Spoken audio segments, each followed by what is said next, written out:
This is Amy Poehler. My new movie, Disney and Pixar's Inside Out 2, is coming to theaters June 14th, and it's making me feel joy and sadness and anger, definitely some disgust, and I think a little fear. But I'm also feeling these new emotions like anxiety, embarrassment, envy, and ennui. It's what you call the boredom. Okay, that one was weird. It's gonna be the feel everything movie of the summer. Disney and Pixar's Inside Out 2, rated PG. Parental guidance suggested. Only in theaters June 14th. Get tickets now.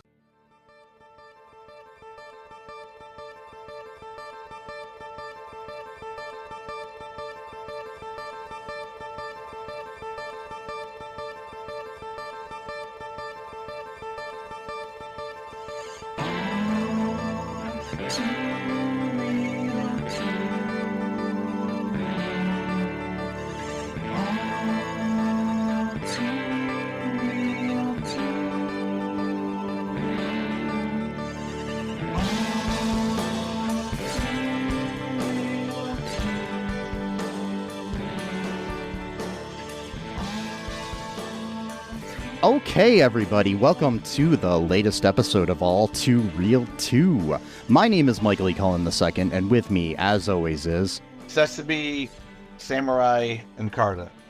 It's a great name. So, between last week and now, did you, take some, martial arts, lessons, or, some kind of, samurai lessons or anything?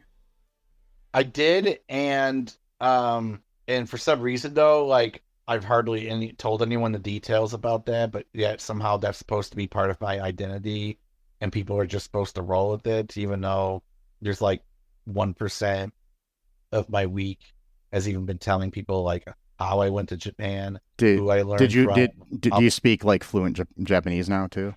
Just for a moment that I forgot about it, but oh, okay, yeah, unfortunate as it may be, but that's just how it rolls. I was just curious. Because I was going to start calling you Samurai Podcaster. It was going to be your new name. Ooh, and, yeah. But, and there'd be no reason to call you that besides the fact that you're a podcaster and say you're a samurai. Yeah. True. So today on the show, we're going to do our review of the 2018 Dave Matthews Band song, Samurai Cop, which is a real thing. Anyway, so... Wait, they have a song called that? Yeah, it has nothing to do with the movie, but they have a song that came out in 2018 called Samurai Cop, Oh Joy Begin. Okay, it's Dave Matthews for you, I guess. Yes. When I was looking up Samurai Cop, the movie, that came up, and I was like, what the fuck is this? I didn't listen to it either, so I have no idea what it sounds like. But yeah, we're not covering that. We are actually covering the 1991 film Samurai Cop, the B, C, D, E, F, G, Z movie, whatever you want to call it, It's a vanity project written and directed by Amir Shervan, an Iranian filmmaker. It's one of, I think it's 7 movies that he made in the United States. He's directed a lot of movies. He started in Iran directing movies. Actually, he was born there before it was called Iran, I guess, officially. Oh, okay. So yeah, or at least where he was. I don't know. So but he's been directing. He was directing movies from 1965 until this was his last film in 1991. Oh wow. Yeah, he directed in the United States. He directed the movie Gypsy in 1990, Young Rebels in 89.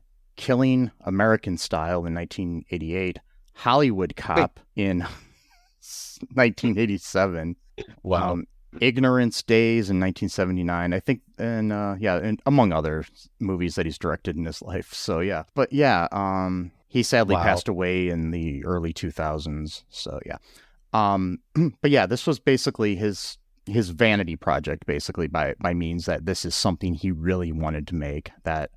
At all cost, but without any, but without really any cost, because if I'm reading things right, supposedly the movie only cost $7,000 to make, which was basically less than the budget of the 2, movies I've directed. So, but it kind of made a lot of money. I mean, didn't it? The box office is $384,000. So that's a lot in comparison to the... And I don't know if the box office just, if it includes re-releases and stuff like that, because it really didn't get its major presence of fame in the United States until the 2000s, really. Mm-hmm. Yeah. So yeah, when it started getting made fun of and stuff. So yeah, it's one of those movies. So it definitely fits our category of so bad it's good. Yeah, it's interesting. So the movie stars Robert Zadar as Yamashita. For some odd reason, he has a Asian name, even though Robert Zadar was not Asian. Yeah. Mathew Karedas as Matt. He went by Matt Hannon at the time, which is actually his real legal name, but then he changed his name later. So yeah, as Joe Marshall, aka Samurai Cop. We have Mark Frazer as Frank Washington, his partner, and then we have Janis Farley as Jennifer, Melissa Monroe as Peggy Lee Thomas. We have an actress named Cameron as a female henchwoman. We have got Gerald Okamura as Okamura. They really went all out on giving him a name. Yeah, Gerald Okamura and Mark Frazer are my Facebook friends. So if you happen to be listening to this, hi. Anyway, so if you want to be on the show sometime to talk about the making of this movie, I would love to have you on because that would be fun to talk about. We've also got Cranston Komuro as Fujiyama, the big bad leader of the Katana gang, among a cast of dozens. So yeah. Anyways, initial thoughts here. Actually, let me read the quick IMDb synopsis of this movie. Joe Marshall and Frank Washington are two tenacious police detectives who seek at all costs to stop the Katana, a renegade Yakuza gang composed of violent and sadistic killers who want to lead the drug trade in Los Angeles. Okay, so your initial thoughts here, Sesame, of this brilliant film. I would just say disorientation. Yeah, I just feel kind of disoriented. I watched half of it last night before I went to bed. Probably not the best idea because, I couldn't concentrate very well. And then the next half about an hour and a half ago, and I liked it. It's just that it was very disorienting because there was like some weird cuts here and there where like it just seemed like it was like a different part of the movie would just like randomly show up, Yeah, there's reasons for that, but yeah. Okay, because like the music would change all of a sudden too. Like they'd be playing one song, and then it would like do like a quick cut to another scene, and suddenly they're playing like completely different music, but like it didn't really fade in. It's kind of like it was just kind of like put it in place or whatever. But I did like the campy style to it. This is a very specific era of cinema. Yeah. Even if it is like a quote unquote B movie or whatever. That's very early 90s, late 80s. You don't really see this kind of movie being made today unless they're trying to like kind of harken back to that style or whatever, where like the violence is so fake, but simultaneously so fake, but also really brutal. Yeah. Like the torture scenes, for example, in this movie would just go on for like, like way too long. I do want to mention something though, for you. I have an assignment for you. Okay. So as podcasters, we're all in competition, right? I need you to find the most popular podcaster out there who is our biggest competition. And yeah, and he may or may not have been on a TV show back in the 90s called that rhymed with Schmooze Radio. I want his head on my piano. Whoa. All right. No, I'm joking. I do not want his head on my piano. That's not death threat. You just want him to like put his head down on the piano. Yeah, I just want him to come over and hang out. And for that to really be a threat, I'd have to actually own a piano, and I don't. So right. Just like, just lay down your head, just like listen to the tune to see if it's out of tune or whatever, Yeah. And you know what? This kind of would be up his alley a little bit if he like still did fun stuff, because I don't know. Like, I'm sure he loves this movie. A lot of people love this movie, so I'm sure that Joe Rogan loves this movie. Yeah, because early Joe Rogan, there used to be more fun stuff. Mm-hmm. And like now it's just like the quote unquote serious stuff after you couldn't even take him seriously as a person, but there used to be more of like I could totally see like early Joe Rogan, like from like 2000 or whatever, reviewing this or just talking about it or talking to someone, who was Fear Factor Joe Rogan would have liked this movie. Yeah. Oh, definitely. But I liked it. It was it had its charm. There was like too many random sex scenes that just didn't seem like it made any sense other than just one. And they were and they were awkward too. They were very awkward. Oh God, very awkward sexual. They were slightly sexy here and there, but they weren't even like sexy sex scenes. If that makes Sorry. They weren't. They were just there to show off the hot female bodies. Yeah, that's all. I'm not trying to be. I mean that was the reason why they showed them in the first place, was to show off their bodies. But there were movies around this time that did that a lot better. Exactly. And that was kind of a thing too that's also kind of more of a 90s thing as well. Yeah. It's having like random sex scenes. Like you don't really see that too much in movies anymore, which you don't really see much nudity in movies much anymore, like mainstream, action movies at least. There isn't like a scene in the middle of Guardians of the Galaxy where, Star-Lord's just, boning a really attractive alien or something. No. It's just well, I mean, it was a Disney movie, so probably not. That's probably why.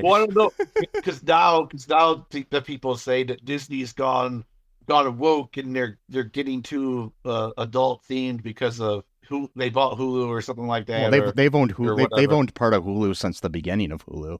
So okay, yeah, now you could Hulu on Disney Plus. Disney. Yeah, it's a tab on there. Yeah, it's a tab. Okay, I'll tell you what though, I am such a boomer when it comes to streaming technology. Yeah, it confuses me so much.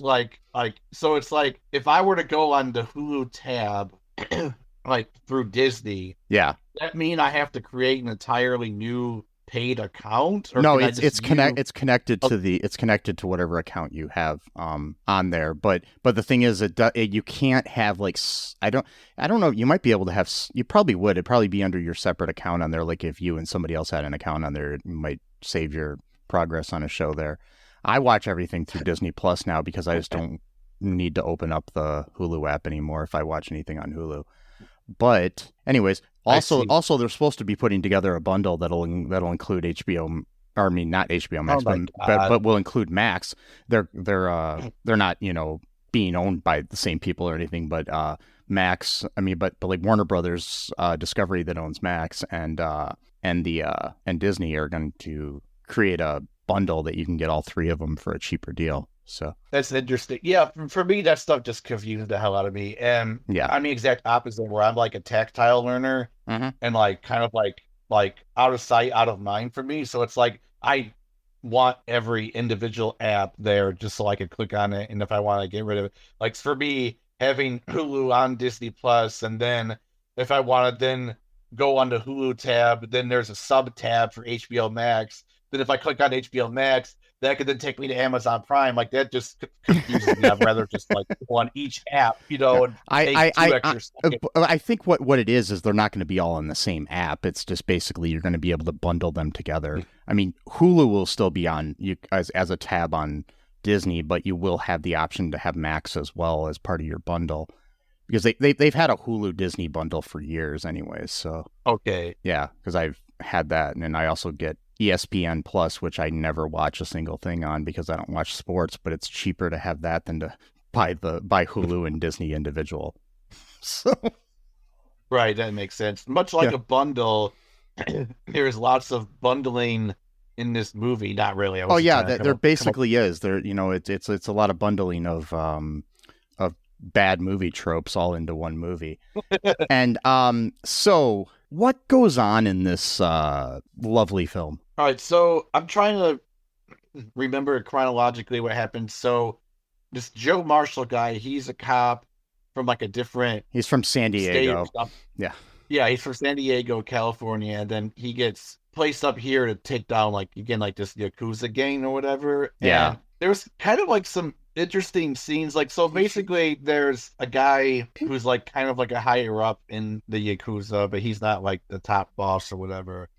And they were gonna basically try to either get the other gangs to kind of join them, or at least kind of just become underlings of them. Yeah, because it starts out with Okamura, the bald Asian guy, which is played by Gerald Okamura.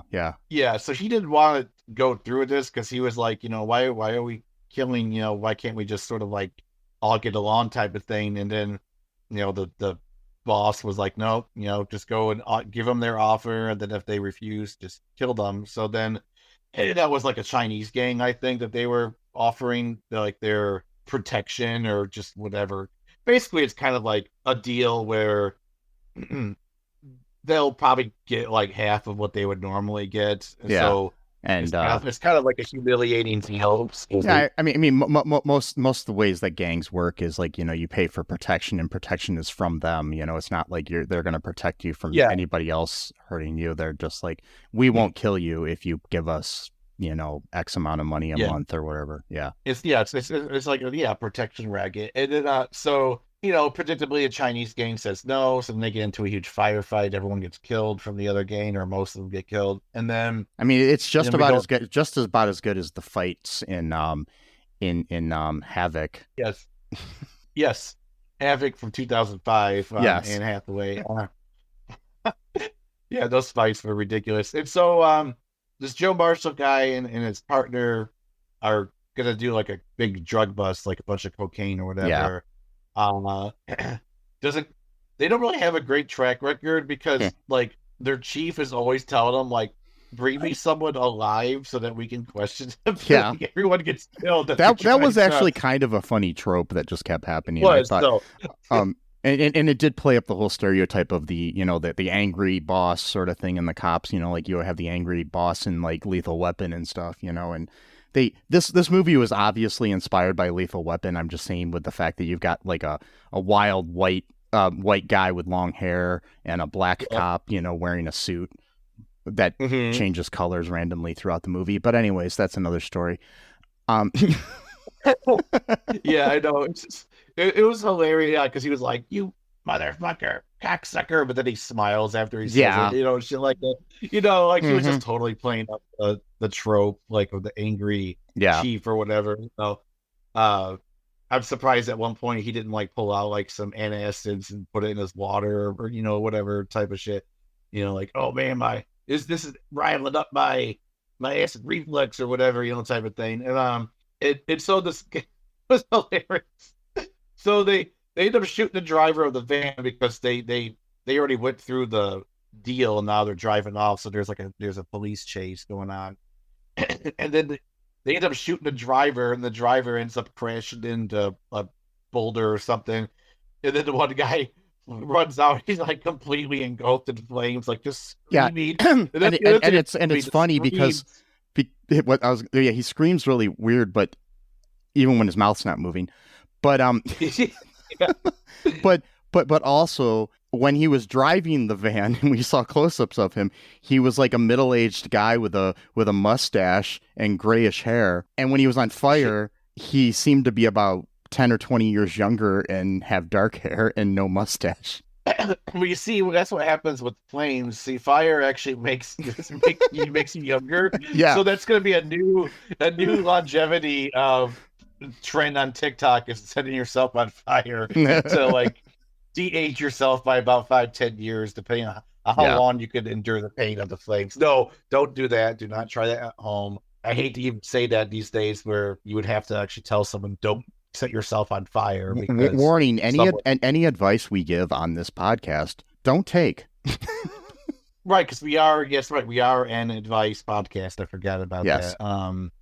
Because one of our fans told us we were, and so that's what we have to do now. But and so they end up covering him with a blanket and stuff like that. They want to question him later on, but then the boss of the Yakuza guy is like, no, like we don't, pretty much anyone has to either be killed or silenced by us. Like we can't have any of our people be captured, basically. So he tells like his loyal foot soldier lieutenant, I don't know what you would call him, pretty much just like does anything he says without questioning his authority at all. Like, Robert Zadar's Yamashita.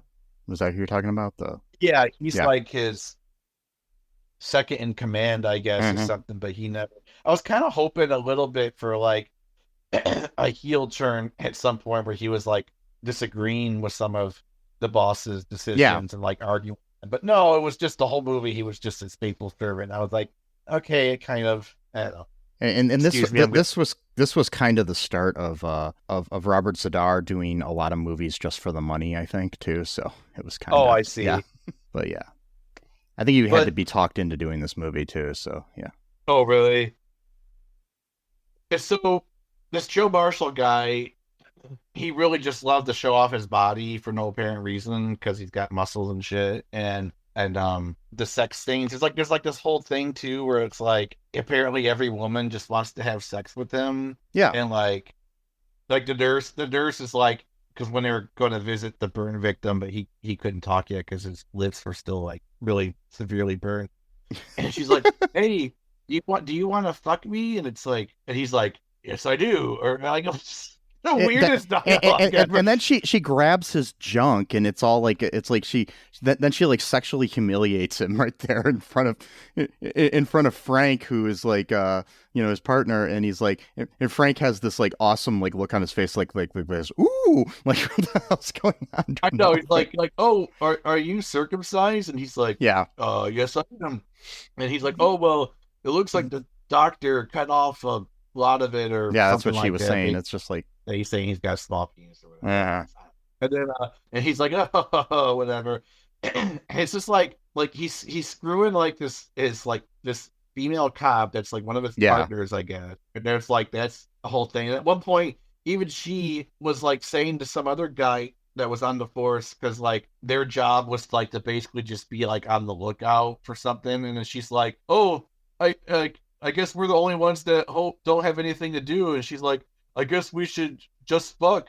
And he's like, oh, shut up or whatever. Well, I think that was done as a joke anyways, but it's like really, it's like the humor in this is like, I mean, nothing against somebody from a foreign country, but like somebody that English isn't their first language, trying to tell bawdy jokes that make no sense.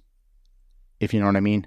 Oh, was she like from a different country? No, I'm saying the writer. Oh, right. Okay, yeah, okay. Yeah, because Amir Shervan is from Iran, and it's like, so yeah. Oh yeah, I see. Yeah, I understand what you're saying. Yeah, I mean, I know she was joking because he was married, and he's like, oh, shut up or whatever. And I'm like, okay, this is kind of weird. And they're like, there's like just useless scenes that are like look like they belong like in a softcore porn movie. Yeah. They're like really like well-made scenes too. Like it's almost like they put more effort into these scenes than they did. I mean, it's just like that chick boxer movie, where there's just a random porn scene at the end where it's like better quality and everything than the rest of the film, except for hearing the director tell them directions of how to have sex. But anyways, that's it. I mean, in that one, that was just full penetration. I was just like straight up regular porn. Yeah. I mean, this one at least more softcore. This was like Cinemax porn as opposed to yes, Penthouse porn or something. Yeah.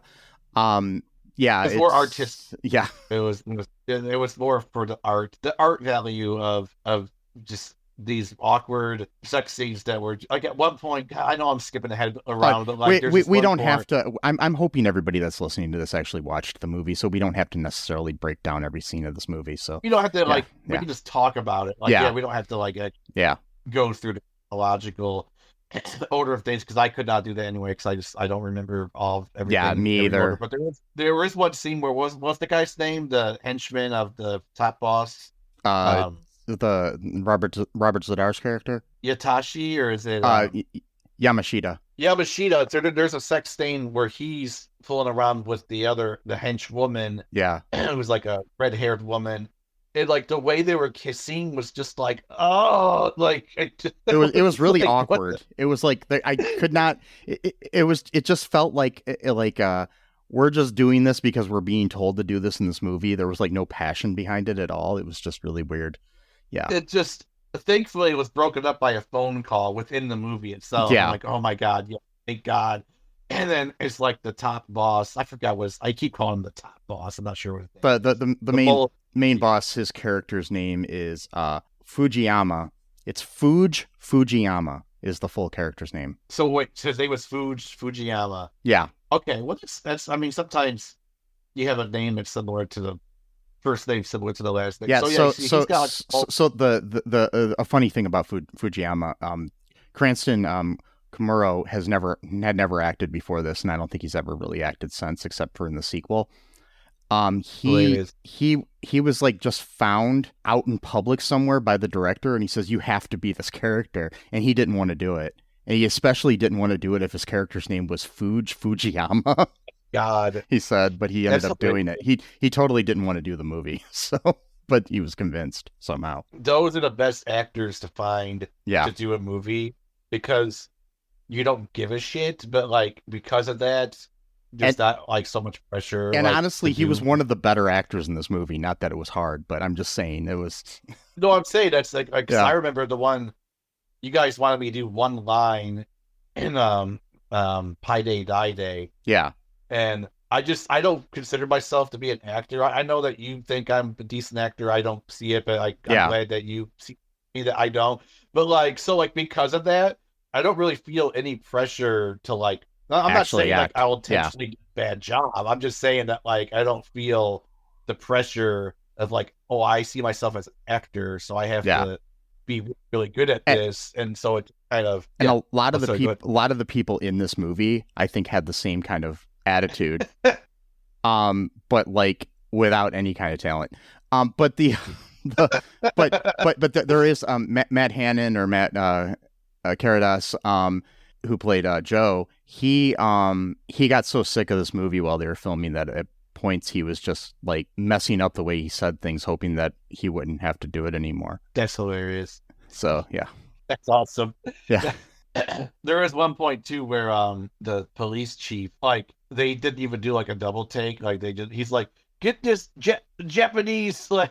Yeah, they stumble over things. I mean, they had to have. There's also like, I mean, from a filmmaking point of view too. There's like so when you're actually shooting on film, which this was filmed on, you want to cut the scene. Say cut on the scene, and then let the film run for just a few more seconds. I think they were cutting right after the people said lines, because what happens is when you stop the gate on the film, some light gets leaked in. So sometimes from one shot to the other, there's like these like weird light things, like and I mean throughout the whole movie, there's no color timing, which means that the color doesn't match from one shot to the other. So it. Oh, okay. So like basically one camera angle might have more of a bluish tint to it, where another one has more of a yellowish tint to it, and you're supposed to be in the same place, so they should both have the same tint to them. So that there's a lot of bad color timing in this movie, and I think there's different stocks of film being used too from time to time, so it kind of,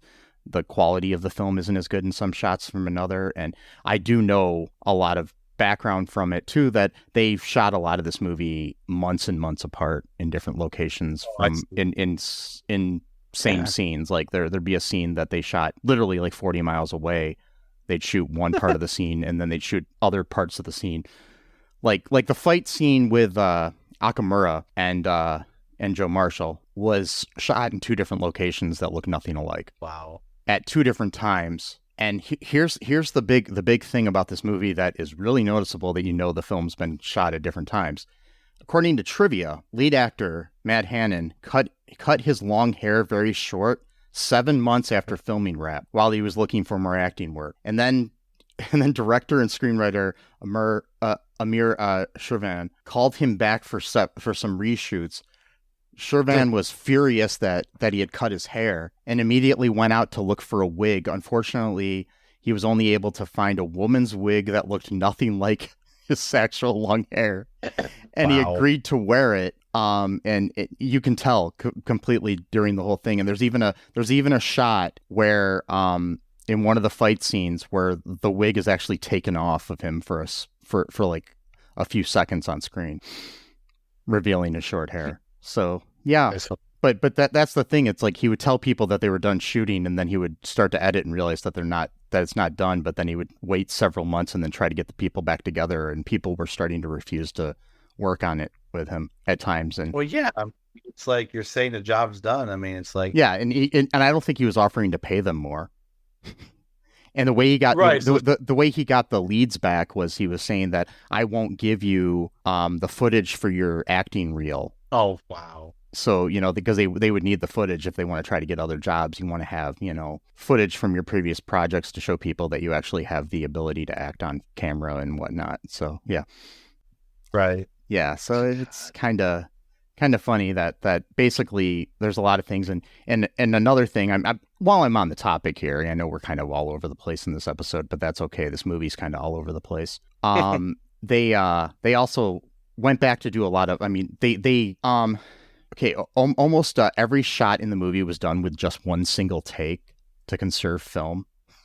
So a lot of bloopers and flubbed lines were left in the final cut. Another thing we have is the fact that the budget for the film was so shoestring that the cast members had to wear their own clothes and drive their own cars to save cost. Mathew hated working on the film. He stated the look on his face in various scenes, including the restaurant monologue, showed his disgust. So if you look at him in the close-ups, you can see the disgust on his face. A lot of the stuff was like later filmed, like close-ups were filmed in completely different locations, which is possible to do. I've done it before in movies where you don't have to, if you can get somewhere that looks similar, you don't have to shoot the close-ups in the same place. But you can tell sometimes in this that they're in a completely different building. There's shots that'll go like different locations seem to have completely different architecture from one shot to another. Like you'll go into a building and you'll be in like a desert area, and then all of a sudden you're in a garden area. Different things like that in the movie. Also, they filmed the thing with mostly either bad or no audio, so they had to come back and like ADR most of the dialogue, which is additional dialogue replacement. Mm-hmm. Or added dialogue replacement, whatever it is. I don't know what ADR, it has different meanings. But so some of the people couldn't come back to do some of the ADR for lines that were missing. So the director actually does the voice of a lot of the minor characters. He would record the lines and like pitch up his voice and lower it in some shots. So like some of these random people or him or like one of the other lead actors would do the voices of other people. Even like the female, the redheaded female Carmen, the actress, she would she dubbed some of the stuff for Peggy while she was in the helicopter, even though they're so yeah, they're it's all over the place. Like you do what you can. I mean, I've filmed scenes months apart where I've done close-ups with people because you have to retake something, but this was done really crazy. And the clothes change from shot to shot. The location changes from shot to shot in fight scenes. They have Robert Zadar and Matt Hannon facing off against each other in their final battle. And the background, when they do the long shot of both of them looking at each other, I mean, when they do a close-up of Robert Zadar and then they do the close-up of Matt Hannon, the background is exactly the same on both of them. So they shot it in the same spot. But it's supposed to be that they're on opposite sides of it's just weird. So,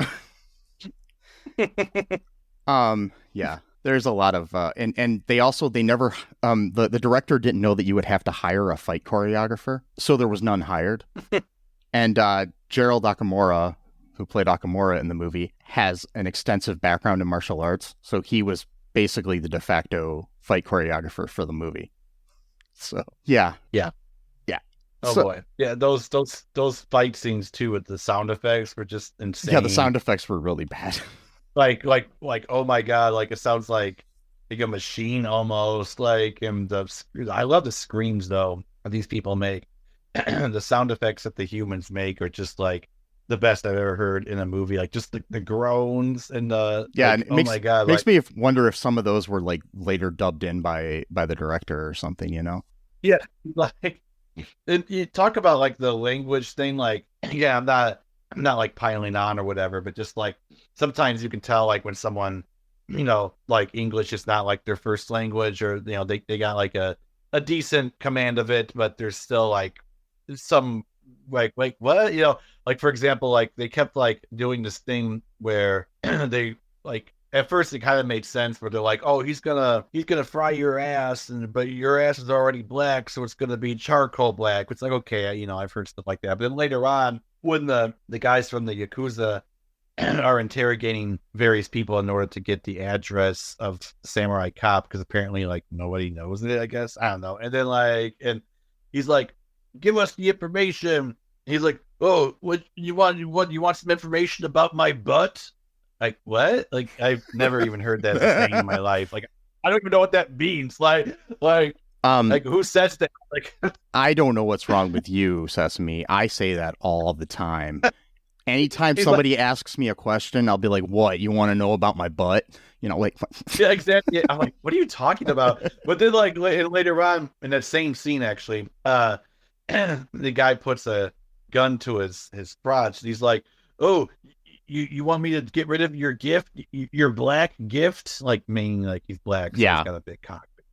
But like, it's a weird thing to say, black gift, like, yeah, or even gift at all. Like, even calling it a gift just does not really make any sense to me. Like, it's just a weird turn of phrase. But, well, I guess like, he was gifted with a big dick, I guess, is basically what they're going after. I understand, but just it was a weird way of saying it. I don't know. Yeah, and then like. Yeah, I mean, I get what he was trying to say. It just I think what he meant was he probably didn't understand, because when you're translating things, because people will call that a package. Oh, right, okay. And he probably got gift and package mixed up, is my guess. So yeah, because they mean the same thing. But like, yeah, I got you. Mm-hmm. I mean, that's not. I mean, I'm not. No, there's nothing wrong with that. But it makes this. This is like one of those movies that, you know, if it was made a little better, nobody would care about it. If you know what I mean. You know, the reason that it's so good, it's one of these so bad it's good things. Like basically all of the things had to go wrong to make this movie a cult classic. You know, so. Oh yeah, no, 100%. Like yeah, like nobody's gonna want to review or talk about just like a generic action movie that's just like somewhat okay. Like, you know, we've done that before where a few movies we have, yeah. like for example, like the Indian Detective. Like, no offense to what's his name? Russell Peterson. Russell Peters. Yeah. No offense to Russell Peters, but just like as a comedian and an actor, but like that show was so bland. It was like there was just nothing to talk about. Like, you know what I mean? Like, yeah. At least the pilot. I mean, I didn't watch the rest of the season. Me either.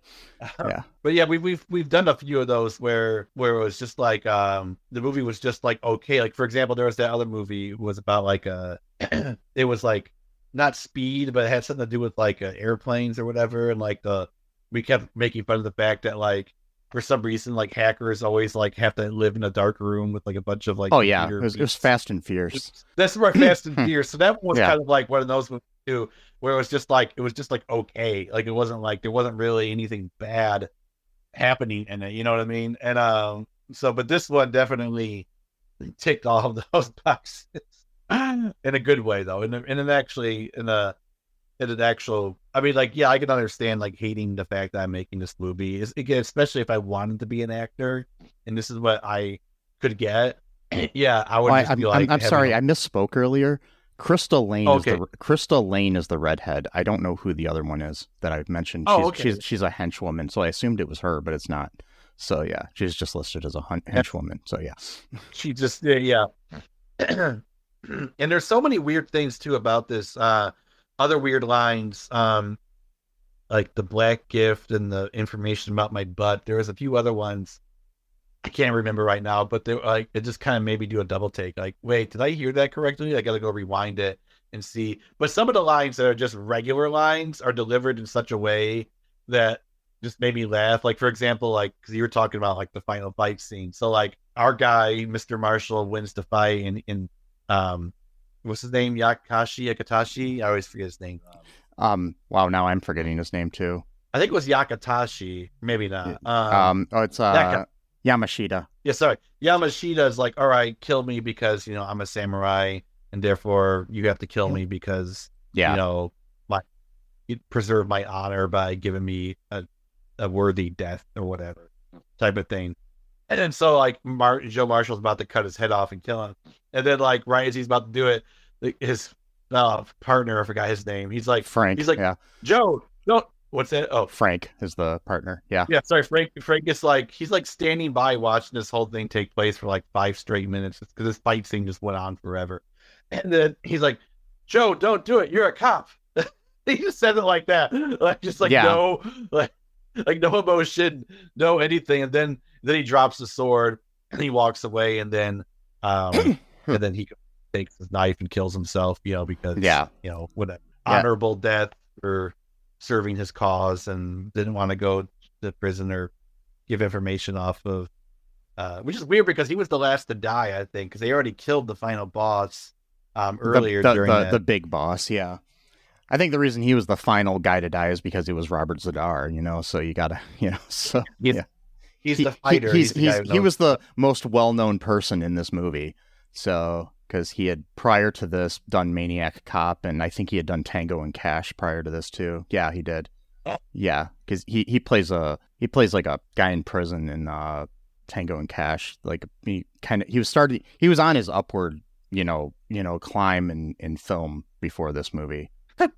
And then this movie comes out and he's like, God damn it. but then, I mean, the thing is I think he could have been a lot better, but I mean, a lot of things came to it. He has this like unique look to himself. Because Robert Zadar, if you don't know, has like a big chin and face and everything. He has this condition called cherubism, or where his face continues to grow, like, and as he got older, it still kept growing. So it was probably kind of hard to get roles from time to time because of that. You're not going to be the leading man in a movie. You're always going to be playing probably a bad guy or something, and so it's kind of hard. And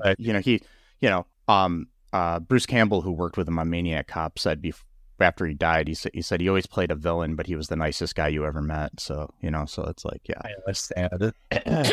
Yeah. So yeah, it's like interesting though. But I mean, and he did do, obviously, like, it seems like he basically took almost any role that any B movie director offered him. So yeah.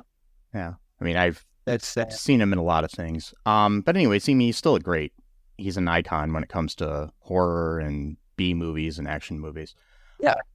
So I did read a little bit up on the Dave Matthews Band song. Okay. So the reason that the title is there is because, according to an interview that Dave Matthews gave on The Tonight Show with Jimmy Fallon, the film was playing while the song was recorded and the title just stuck. So it has nothing to do with the movie, but the movie was playing in the recording studio, so they just named it that. So yeah. Yeah, I figured there was some reason why they would call it that. Like, yeah, that's not like a random name to choose like randomly or anything. So yeah. Yeah, I was like, there's got to be some kind of connection to this. Yeah. But yeah, I mean, I enjoyed it. It did kind of drag on a little bit, but I think if I was in a different mood, because lately I was kind of just in a weird mood last night and today. I think if I watched it at a different time, maybe I would have. I think this is a good movie to, like, hang out with your buddies and watch and kind of make fun of while you watch it, sort of thing. Yeah. Yeah. It's definitely, there is a riff tracks version of this. There's also a Joe Bob Briggs does a kind of a riff of it too. So, there's different, versions of it you can watch where people are making fun of it the whole time. So I also recommend checking out the Bad Movie Bible on YouTube. They just released a video not too long ago about it with a complete breakdown of the history of the making of the movie. So it's really informative. I know, that's messed up. It was like the day that we decided to cover this. I was like, hey, can we review this? And then like 12 hours later, this guy drops this whole review or this whole breakdown of the. Yeah, and there is a Samurai Cop 2. So if you people want to check that out, we may cover that in the future. It's called Samurai Cop 2: Deadly Vengeance, and it came out in 2015. And Matt Karedas is back. Mark Frazer is back. Gerald Okamura is back. You also have, I know you've got like a few other people here and there from the original movie reappearing. Most of the characters somehow are die in the first movie, but are back in the second. So I don't know. I have yet to watch it, so I don't know how they came back. And we also have Tommy Wiseau from The Room in the sequel. So, okay. Star of one of the worst movies ever made, The Room. So, which is another vanity project by an actor, writer, director, which we will be covering in a future episode if I have my way. So we will. So, yeah. And if you want to find the breakdown of the making of that, I recommend reading the book, The Disaster Artist. You can watch the movie too, but I don't like supporting one of the stars in the movie, so we're good. So who also directed the movie? Yeah. So, anyways, there we go. But I did read the book, and it's really good. Anywho, any final thoughts here on Samurai Cop? No, I think I'm all tapped out of my samurai points. I can't think today. Yes, that works. I've got no my banter meter is really low today. My banter meter is really low today. Yes, that should be a T-shirt. Anyways, that should be a good idea. I might make that. Look out for our. Speaking of that, we have a TeePublic, so if you want to get some merchandise, you can check it out there. We can get different things with our logo on it and different things that we've said on the show and other stuff from the production company of the show, Cullen Park Productions, which we also make movies too. So another thing you can do is go to our Patreon. Go there, you can donate money, get some cool stuff in different tiers there as well. And I'm going to be adding some more stuff too. I'm thinking of adding something where we just have like random quick episodes from Sesame and I, or just one of us, or different things like that. So, that you can get, that'll be exclusive to Patreon. So if you want us to do that, message me at mike@cullenpark.com. Also, follow us everywhere you can follow us online. We've got links to all of that at all2real2.com for all of our social needs and your social needs. And the best thing to do too is you can give us a 5-star review on anywhere you can do that, like Apple Podcast or Spotify or Ding Dong or Ring-a-Ling or those are real things, right? Those are like overseas ones. Yeah. Oh, okay, yeah. Over there, you can give us a review in a different language then. Yeah.